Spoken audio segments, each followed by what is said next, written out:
नमस्कार बच्चों, आप सभी का स्वागत है आपके अपने यूट्यूब चैनल होम साइंस में, जिसमें मैं आज आप सभी को पढ़ाने वाली हूँ एमए प्रथम वर्ष का प्रथम प्रश्न पत्र आहार एवं पोषण विज्ञान। जी हाँ, फर्स्ट सेमेस्टर का है और ये आज आप सबका बहुत इंपॉर्टेंट टॉपिक है। इससे पहले मैंने आप सबको पढ़ाया था कि जो बैक्टीरिया हैं उनकी लाभप्रद क्रियाएँ और बैक्टीरिया का महत्व पढ़ाया था। और वो वीडियो यदि बच्चों आप सब देखे नहीं हैं तो उस वीडियो को अवश्य देख लें।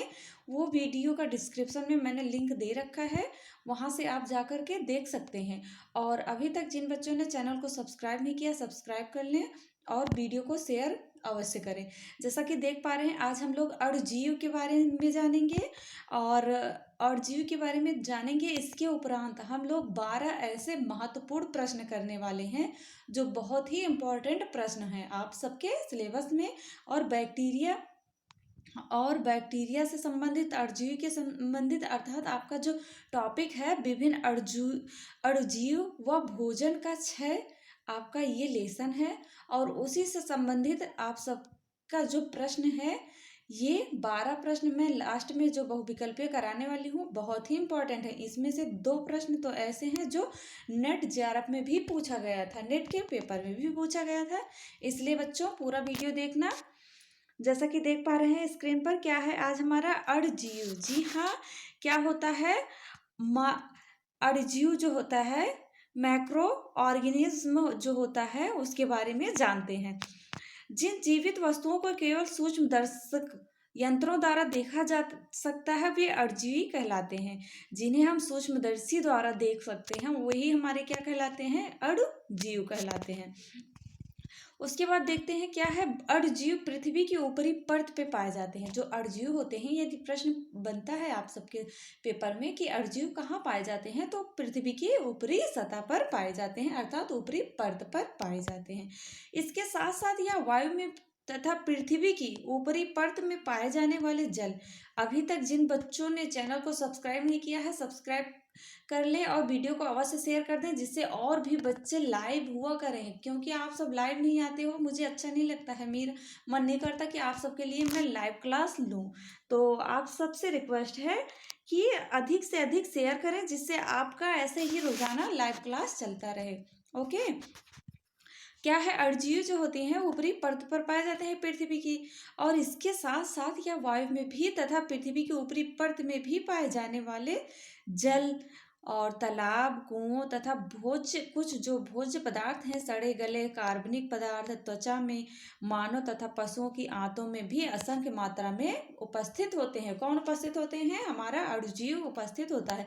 यदि प्रश्न बनता है, इतना याद रखना, जल में, तालाब में, कुओं में, भोज्य पदार्थों में, सड़े गले कार्बनिक पदार्थों में, त्वचा में और मानव तथा पशुओं की आंतों में असंख्य मात्रा में उपस्थित होते हैं। आंतों में भी पाए जाते हैं हमारे अणुजीवी, जो हमारे लिए कुछ तो ऐसे होते हैं जो हमारे लिए फायदेमंद होते हैं, कुछ तो हमारे लिए बहुत हानिकारक होते हैं। और बच्चों आप सबको मैं इसके बाद नेक्स्ट क्लास जो होगी हमारी बैक्टीरिया की लाभप्रद क्रियाएं थी, जो उसके बाद मैंने आप सबको पढ़ाया नहीं था बैक्टीरिया की हानिप्रद क्रियाएं। जो बैक्टीरिया हैं उनसे कौन कौन से हानि होती हैं, उनके बारे में भी हम इसके बाद आपको वीडियो अवश्य देंगे, अपलोड कर देंगे, क्योंकि वो भी बहुत ही इम्पोर्टेंट है। कौन कौन से कौन कौन से बैक्टीरिया जो हैं हमें किस प्रकार से घातक होते हैं, किस प्रकार से हमें हानियां पहुंचाते हैं। फिर उसके बाद देखते हैं क्या है, अणुजीवों के जीवित रहने के लिए अनुकूल नमी, वायु, प्रकाश एवं तापमान सहायक होता है। क्या होता है, जो अणुजीव होते हैं उनके जीवन के लिए, जीवित रहने के लिए नमी की आवश्यकता होती है, वायु की आवश्यकता होती है, प्रकाश और तापमान की भी आवश्यकता होती है। अणुजीव भोजन का उपयोग करके तथा भोजन को आत्मसात करके उसमें अस्तित्व को बनाए रखने के लिए भी शक्ति प्रदान करता है। जो अणुजीव होता है वो भोजन के जो उपयोग होते हैं उनको, जो भोजन है उनका उपयोग करता है और उनको आत्मसात करके उसके अस्तित्व को बनाए रखने में भी शक्ति प्रदान करता है। कौन, अणुजीवी। इस प्रक्रिया को पूरा करने के लिए उसे जल तथा ताप की जरूरत होती है। जी हाँ, यदि आप भोजन को पकाएंगे जल की आवश्यकता पड़ेगी, ताप की आवश्यकता पड़ेगी। इसी कारण उस भोज्य पदार्थ का शीघ्रता से क्षय होता है। जैसे ही आप चावल को उबाल देंगे तो जल्दी ही उसमें अणुजीवी आ जाते हैं, जिससे चावल जल्दी ही खराब हो जाता है। जैसे 2-3 दिन, 4 दिन से ज़्यादा चावल, कोई दो दूसरे दिन के बाद चावल चलेगा ही नहीं, उसमें महक आ जाएगी, अणुजीवी उत्पन्न हो जाएंगे। और यदि सूखा चावल रखा रहे तो काफ़ी दिन तक चलता ही रहता है, वो खराब नहीं होता है। और जिनमें पानी की मात्रा उपस्थित रहती है, जब इन अणुजीवों की वृद्धि तीव्रता से होती है तभी भोजन संदूषित हो जाता है। जैसा कि मैंने अभी बताया कि भोजन जब बन जाता है तो वो बहुत जल्दी खराब हो जाता है, जबकि उसे बिना पकाए काफी समय तक रखा जा सकता है, जैसे चावल को। अणुजीवों को 3 प्रमुख विशेषताएं होती है। जो अणुजीव हैं इनकी 3 प्रमुख विशेषताएं होती हैं। पहला तो हमारा है बच्चों, पहला है हमारा वातावरण में हुए परिवर्तन के साथ प्रतिक्रिया करने की क्षमता। जी हाँ, जो वातावरण है उसमें होने वाली परिवर्तन जो है उनमें प्रतिक्रिया करने की क्षमता होती है अणुजीव में। और दूसरा हमारा भोज्य तत्वों में प्रविष्ट होकर स्वयं की वृद्धि तथा शक्ति प्राप्त करने के लिए भी उन्हें प्रयुक्त करने की योग्यता भी रखता है। कौन? हमारा अणुजीव। उसके बाद है स्वयं की तीव्रता से पुनः उत्पादित करने की क्षमता होती है इसमें। उसके बाद है हमारा भोजन का विभिन्न अणुजीवों से भी घनिष्ठ संबंध होता है। जी हाँ, जो भोजन है उनका बहुत प्रकार के अणुजीवों से भी बहुत ही गहरा संबंध होता है।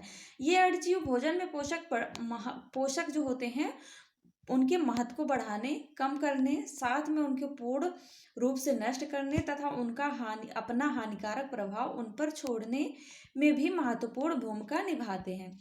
भोजन पर अणुजीवों के प्रभाव को जानने हेतु तो अणुजीवों का पूर्ण अध्ययन करना आवश्यक होगा। जी हाँ, जो अणुजीव हैं उनका पूर्ण अध्ययन करना भी आवश्यक होता है। और इसके बाद है, ये समस्त अणुजीव एक कोशिकीय होते हैं। जो अणुजीव होते हैं वो कितने होते हैं? एक कोशिकीय होते हैं।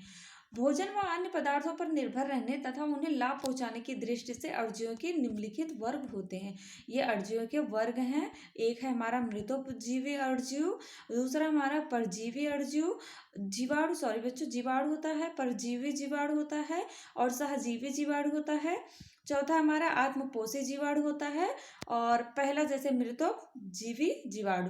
अगर आप सबको इनके बारे में डिटेल में जानना है तो अवश्य कमेंट करें, और मैं नेक्स्ट वीडियो में, यदि आप सबको जानना होगा तो नेक्स्ट वीडियो में बता देंगे। और यदि आप सबको पता है तो आप सबके लिए बहुत अच्छा होगा, क्योंकि आप सब मृतजीवी और परजीवी, सहजीवी, आत्मपोषी के बारे में पढ़ चुके हैं BA सेकेंड ईयर में। तो नेक्स्ट हमारा बच्चों, अब हम लोग ऑब्जेक्टिव प्रश्न करने वाले हैं, जो ऑब्जेक्टिव बहुत ही इंपॉर्टेंट प्रश्न है, इसलिए बच्चों ध्यान से देखना। हो सकता है इनमें से 1-2 प्रश्न अवश्य ही आ जाए, एक प्रश्न आ जाए आपके पेपर में। तो पहला हमारा है भोजन का क्षय करते हैं। कौन करते हैं भोजन का क्षय? पहला हमारा बैक्टीरिया करते हैं, बा है खमीर करते हैं, सा है फफूंदी करते हैं, दा है उपयुक्त सभी।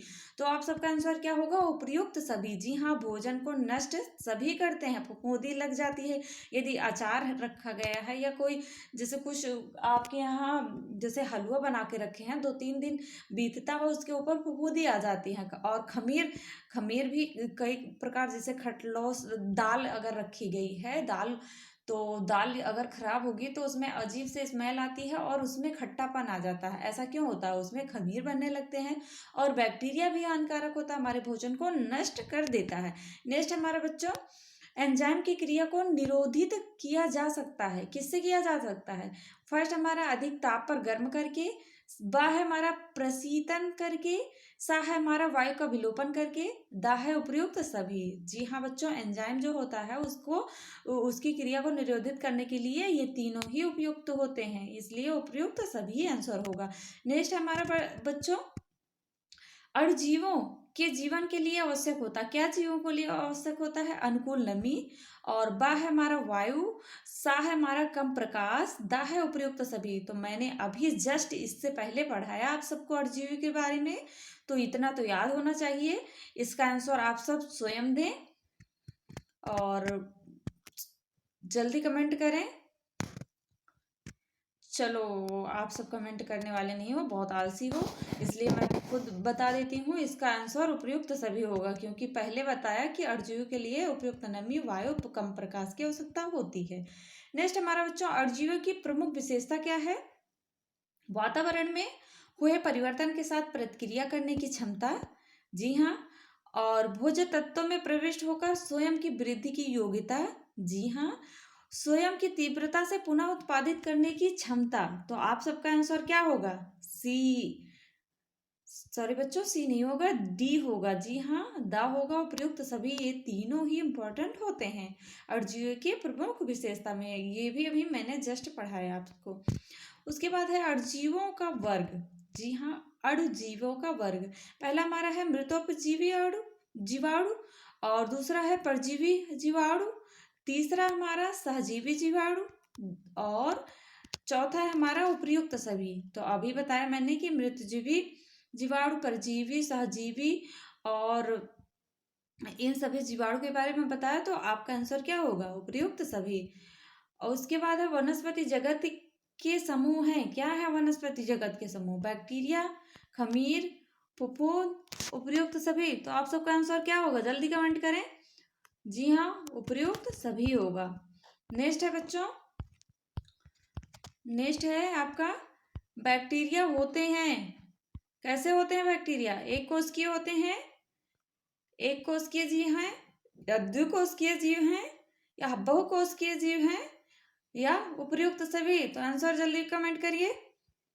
जी हाँ बच्चों, एक कोशिकीय जीव होते हैं। बैक्टीरिया हमारे एक कोशिकीय जीव होते हैं। जैसे मैंने अभी बताया अणुजीव के बारे में, तो उसमें कहा गया था कि अणुजीव एक कोशिकीय, सभी जीव एक कोशिकीय होते हैं। अणुजीव या जैसे परजीव, सहजीव, सॉरी बच्चों, सहजीवी जीवाणु और परजीवी जीवाणु, मृतोपजीवी जीवाणु, ये सभी क्या होते हैं? एक कोशिकीय जीव होते हैं। नेक्स्ट हमारा बच्चों बैक्टीरिया की कोशिका की रचना है। जो बैक्टीरिया है उसकी कोशिका की रचना किससे हुई है? कोशिका भित्ति से हुई है। वह हमारा साइटोप्लाज्मिक से हुई है, साइटोप्लाज्मिक कला से हुई है। सा है हमारा कोशिका द्रव से हुआ है। द है हमारा उपयुक्त सभी। तो आप सबका आंसर क्या होगा? जल्दी कमेंट करें। जी हाँ, उपयुक्त सभी होगा। और नेक्स्ट हमारा बच्चों उद्योग में बैक्टीरिया की लाभप्रद क्रियाएं। हमारे होम साइंस के बच्चे बहुत ही वीक हैं क्या? आप सब कमेंट क्यों नहीं करते? जरूर कमेंट किया करो, मुझे लगे कि आप सब पढ़ रहे हो।